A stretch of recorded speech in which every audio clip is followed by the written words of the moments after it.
Hello नमस्कार साथियों, आपका स्वागत है एक बार फिर से आपके अपने YouTube परिवार में। तो साथियों, आज के इस क्लास में देखने वाले हैं आपके यूपी पुलिस परीक्षा के लिए यूपी जीके के प्रीवियस ईयर सवाल। तो साथियों देखिए, पिछले वर्षों में आपके यूपी जीके के सवाल कैसा पूछा जाता था और इस बार भी ऐसा ही सवाल देखने को मिलेगा आपको। अगर इस बार एक सीट पक्की करनी है तो उन 50 लाख विद्यार्थियों से आपको लड़ना पड़ेगा, क्योंकि इस बार पूरे 50 लाख विद्यार्थियों ने फॉर्म भरा है। समझ सकते एक सीट बदले आपकी कितनी लड़ाई हो सकती इस बार। तो चलिए दोस्तों, इसी के साथ आज शुरू करते हैं अपना यूपी जीके के प्रीवियस ईयर मोस्ट इंपॉर्टेंट सवाल। अगर इस बार सीने पर वर्दी चाहिए तो आपको जरूर से जरूर याद करके ही जाना पड़ेगा। आप एक भी सवाल नहीं छोड़ोगे, सारे सवाल आप जरूर से जरूर पढ़ के जाइएगा। तो देखिए, आज का प्रश्न पहला दिया है, किस भारतीय शास्त्रीय नृत्य की उत्पत्ति उत्तर प्रदेश से हुई है। तो साथियों, किस भारतीय शास्त्रीय नृत्य की उत्पत्ति उत्तर प्रदेश से हुई है? तो कथक की हुई है। किसकी साथियों? कथक की। ऑप्शन भी आपका बिल्कुल करेक्ट ऑप्शन है। तो प्रश्न दूसरा देखते हैं। प्रश्न दूसरा दिया है, नौटंकी निम्नलिखित में से किस राज्य का लोक नृत्य है? तो साथियों, नौटंकी निम्नलिखित में से किस राज्य का लोक नृत्य है? तो आपका उत्तर प्रदेश का है। तो ऑप्शन ए उत्तर प्रदेश आपका बिल्कुल करेक्ट ऑप्शन है। तो प्रश्न तीसरा देखते हैं। प्रश्न तीसरा दिया है, निम्नलिखित में से किस नृत्य का मूल उत्तर प्रदेश है जो शास्त्रीय नृत्य के 8 रूपों का हिस्सा है? तो साथियों, निम्नलिखित में से किस नृत्य का मूल उत्तर प्रदेश है जो शास्त्रीय नृत्य के 8 रूपों का हिस्सा है?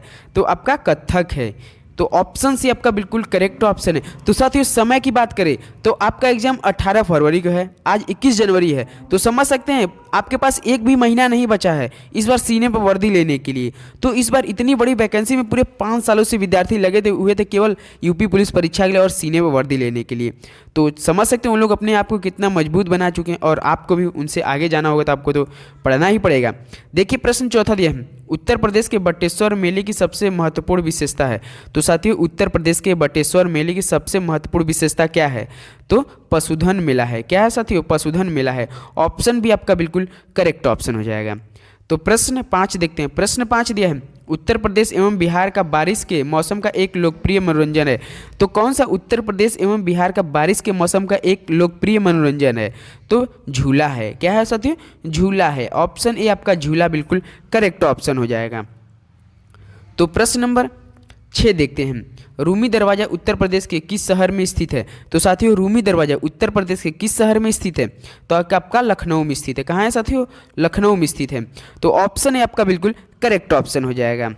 तो प्रश्न नंबर 7 देखते हैं, उत्तर प्रदेश के किस जिले में की छौछा दरगाह शरीफ स्थित है? तो साथियों, उत्तर प्रदेश के किस जिले में की छौछा दरगाह शरीफ स्थित है?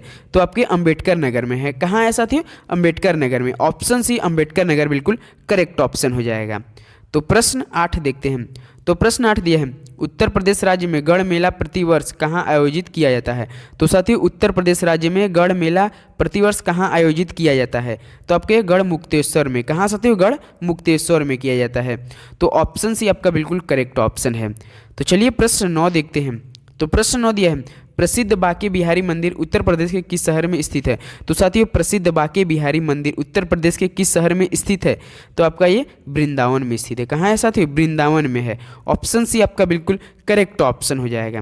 तो चलिए प्रश्न नंबर 10 देखते हैं। प्रश्न 10 दिया है, उत्तर प्रदेश के किस शहर में 11 मंजिला पागल बाबा मंदिर मिलेगा? तो साथियों, उत्तर प्रदेश के किस शहर में 11 मंजिला पागल बाबा मंदिर मिलेगा? तो आपके वृंदावन में ये भी। तो ऑप्शन है आपका बिल्कुल राइट ऑप्शन हो जाएगा।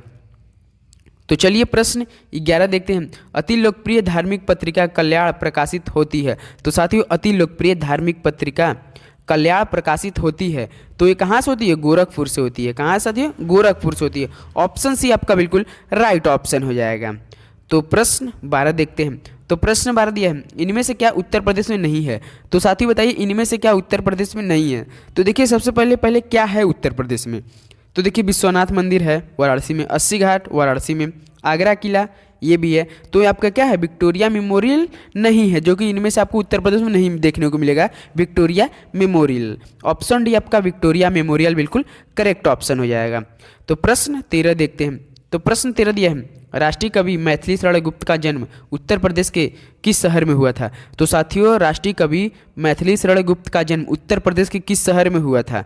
तो आपका झांसी में हुआ था। कहाँ हुआ था साथियों? झांसी में। ऑप्शन सी झांसी आपका बिल्कुल करेक्ट ऑप्शन है। तो प्रश्न 14 देखते हैं। प्रश्न 14 दिया है, उर्दू शायरी में फिराक गोरखपुरी के नाम से कौन प्रसिद्ध है? तो साथियों उर्दू शायरी में फिराक गोरखपुरी के नाम से कौन प्रसिद्ध है?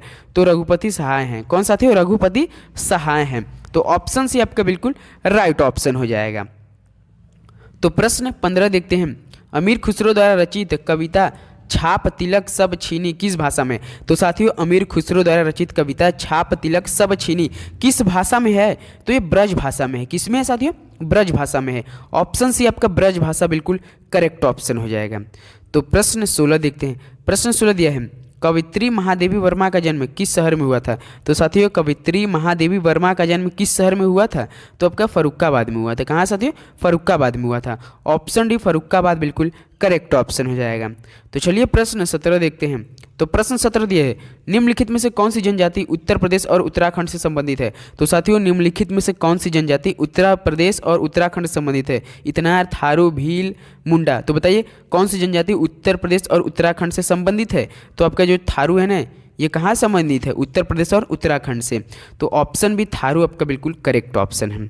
तो प्रश्न 18 देखते हैं। प्रश्न 18 दिया है, उत्तर प्रदेश और उत्तराखंड राज्यों के निम्नलिखित जनजातियों में से किसमें युवा गृह प्रथा प्रचलित है? तो साथ ही उत्तर प्रदेश और उत्तराखंड राज्यों के निम्नलिखित जनजातियों में से किसमें युवा गृह प्रथा प्रचलित है? तो आपका भोटिया में। किन से साथी? भोटिया। तो ऑप्शन डी आपका क्या हो जाएगा? बिल्कुल करेक्ट ऑप्शन हो जाएगा।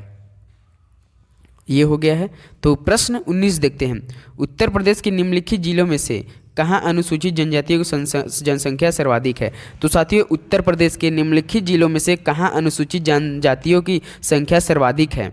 तो आपके सीतापुर में है। कहाँ है साथियों? सीतापुर में। ऑप्शन बी आपका बिल्कुल सीतापुर करेक्ट ऑप्शन है। तो प्रश्न 20 देखते हैं। प्रश्न 20 दिया है, उत्तर प्रदेश के तराई क्षेत्र में निम्नलिखित में से कौन सी अनुसूचित जनजाति पाई जाती है? तो साथियों उत्तर प्रदेश के तराई क्षेत्र में निम्नलिखित में से कौन सी अनुसूचित जनजाति पाई जाती है? तो बुक्सा जनजाति। तो ऑप्शन ए बुक्सा आपका क्या है? बिल्कुल करेक्ट ऑप्शन है। तो चलिए प्रश्न 21 देखते हैं। प्रश्न 21 दिया है, निम्नलिखित जनजातियों में से किसकी संख्या उत्तर प्रदेश में सर्वाधिक है? तो साथियों निम्नलिखित जनजातियों में से किसकी संख्या उत्तर प्रदेश में सर्वाधिक है? तो आपके थारू की है। थारू जनजाति के जो किस क्या है? जो उत्तर प्रदेश में सर्वाधिक संख्या है। तो ऑप्शन भी आपका थारू बिल्कुल राइट ऑप्शन हो जाएगा। तो प्रश्न 22 देखते हैं। प्रश्न 22 दिया है, उत्तर प्रदेश की कौन सी निम्नलिखित जनजाति दीपावली को शोक के रूप में मनाती है? तो साथियों उत्तर प्रदेश से कौन सी जनजाति है जो कि दीपावली को शोक के रूप में मनाती है? तो आपके जो थारू है ना, यही लोग क्या होते हैं? दीपावली के दिन शोक के रूप में मनाते हैं। ऑप्शन डी आपका क्या है? बिल्कुल करेक्ट ऑप्शन हो जाएगा। तो प्रश्न 23 देखते हैं। प्रश्न 23 दिया है, निम्नलिखित में से कौन सी अनुसूचित जनजाति बिजनौर जिले में निवास करती है? तो साथियों कौन सी अनुसूचित जनजाति बिजनौर जिले में निवास करती हैं? तो आपके माहीगीर। कौन साथियों? माहीगीर। ऑप्शन सी माहीगीर बिल्कुल करेक्ट ऑप्शन है। तो प्रश्न 24 देखते हैं, बांदा जनपद के पाठा क्षेत्र के मुख्य निवासी है? तो साथियों बांदा जनपद के पाठा क्षेत्र के मुख्य निवासी है तो कौन से? खरवार हैं। कौन सा साथियों? खरवार है। तो ऑप्शन डी आपका खरवार बिल्कुल राइट ऑप्शन हो जाएगा। तो प्रश्न 25 देखते हैं। प्रश्न 25 दिया है, उत्तर प्रदेश की निम्नलिखित जनजातियों में से कौन बहुविवाह व्यवस्था को आचरित करती है? तो साथियों उत्तर प्रदेश की निम्नलिखित जनजातियों में से कौन बहुविवाह व्यवस्था को आचरित करती है? तो आपके जौनसारी। कौन साथियों? जौनसारी। ऑप्शन ए जौनसारी आपका बिल्कुल राइट ऑप्शन हो जाएगा। तो प्रश्न 26 देखते हैं। प्रश्न 26 दिया है, निम्नलिखित में से कौन सी जनजाति उत्तर प्रदेश के अधिसूचित अनुसूचित जनजाति की सूची में शामिल नहीं है? तो साथियों कौन सी जनजाति उत्तर प्रदेश के अधिसूचित अनुसूचित जनजाति की सूची में शामिल नहीं है? तो तड़वी नहीं है। कौन साथियों? तड़वी। याद रखिएगा। ऑप्शन भी आपका बिल्कुल करेक्ट ऑप्शन है। तो साथियों इस बार आपकी कितनी वैकेंसी है? 60,244 वैकेंसी है। और इन सोचिए 60,244 वैकेंसी में पूरे 55 लाख विद्यार्थियों ने फॉर्म को क्या कर दिए? भर दिए फॉर्म। पहले तो 50 लाख थे, अब लेकिन डेट आ चुका है 55 लाख विद्यार्थियों ने फॉर्म भरे। समझ सकते हैं एक सीट बदे आपकी कितनी लड़ाई हो सकती है? 60,244 वैकेंसी केवल और 55 लाख विद्यार्थियों ने फॉर्म भरे। समझ सकते हैं इस बार आपकी कितनी लड़ाई लड़ना पड़ेगा आपको एक सीट बदे केवल। तो आपको काफ़ी मजबूती से तैयारी करनी पड़ेगी इस बार। एक सीट समझिए कितनी बड़ी इस बार बलिदान हो सकती है आपकी। देखिए प्रश्न 27 है, राजीव गांधी राष्ट्रीय विमानन विश्वविद्यालय उत्तर प्रदेश में कहाँ स्थित है? तो साथियों राजीव गांधी राष्ट्रीय विमानन विश्वविद्यालय उत्तर प्रदेश में कहाँ पर स्थित है? तो आपका ये फुर्सतगंज में है। कहाँ है साथियों? फुर्सतगंज में है। ऑप्शन से आपका क्या है? फुर्सतगंज बिल्कुल करेक्ट ऑप्शन है। तो प्रश्न 28 देखते हैं। प्रश्न 28 है, उत्तर प्रदेश में राजकीय मेडिकल कॉलेज की स्थापना की जा रही है। तो साथियों उत्तर प्रदेश में राजकीय मेडिकल कॉलेज की स्थापना की जा रही है। कहाँ की जा रही है? तो आपके बदायूं एवं जौनपुर में। कहाँ साथियों? बदायूं एवं जौनपुर में की जा रही है। तो ऑप्शन भी आपका बिल्कुल करेक्ट ऑप्शन है। तो प्रश्न 29 देखते हैं। प्रश्न 29 दिया है, कन्हैयालाल माणिकलाल केंद्रीय हिंदी संस्थान स्थित है। तो साथियों कन्हैयालाल माणिकलाल केंद्रीय हिंदी संस्थान स्थित है। कहाँ पर स्थित है? तो आपके आगरा में स्थित है। कहाँ है साथियों? आगरा में है। ऑप्शन है आपका आगरा बिल्कुल करेक्ट ऑप्शन हो जाएगा। तो चलिए प्रश्न 30 देखते हैं। प्रश्न 30 दिया, उत्तर प्रदेश उर्दू अकादमी की स्थापना की गई थी वर्ष। तो साथियों उत्तर प्रदेश उर्दू अकादमी की स्थापना की गई थी किस वर्ष में की गई थी? तो 1972 में की गई थी, 1972 में की गई थी। तो ऑप्शन डी आपका बिल्कुल करेक्ट ऑप्शन है। तो प्रश्न 31 देखते हैं, उत्तर प्रदेश में कितने विश्वविद्यालयों के नाम डॉक्टर भीमराव अंबेडकर पर रखे गए हैं? तो साथियों उत्तर प्रदेश में कितने विश्वविद्यालय के नाम डॉक्टर BR अम्बेडकर पर रखे गए हैं? तो पूरे 2 को। ऑप्शन क्या है? बी आपका 2 बिल्कुल करेक्ट ऑप्शन है। तो प्रश्न 32 देखते हैं, उत्तर प्रदेश में केंद्रीय विश्वविद्यालय की संख्या है। तो साथियों बताइए उत्तर प्रदेश में केंद्रीय विश्वविद्यालय की संख्या कितनी है? तो 4 हैं। कितनी साथियों? 4 हैं।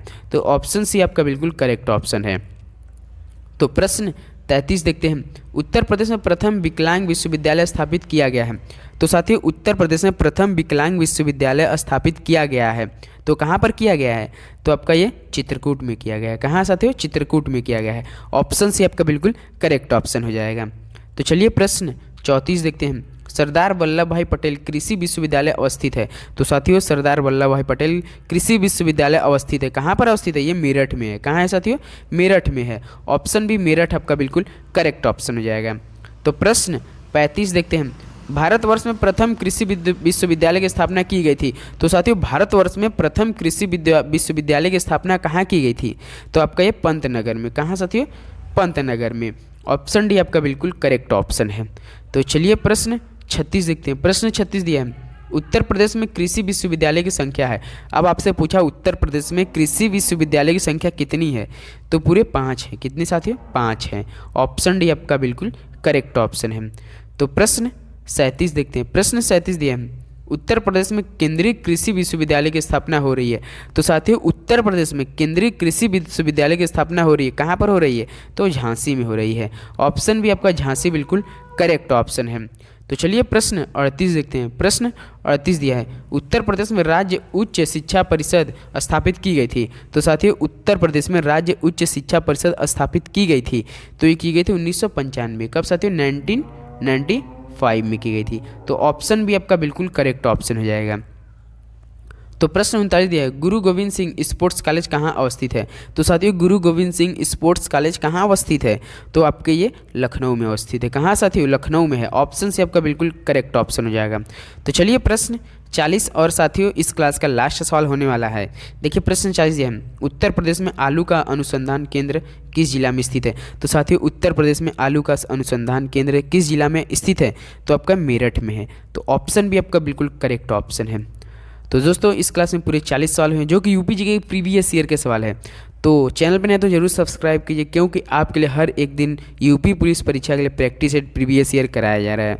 तो जब भी वीडियो अपलोड होगा आपके पास तुरंत नोटिफिकेशन जाएगा। चलिए तो मिलते हैं अगले वीडियो में। तब तक के लिए जय हिंद, जय भारत, धन्यवाद।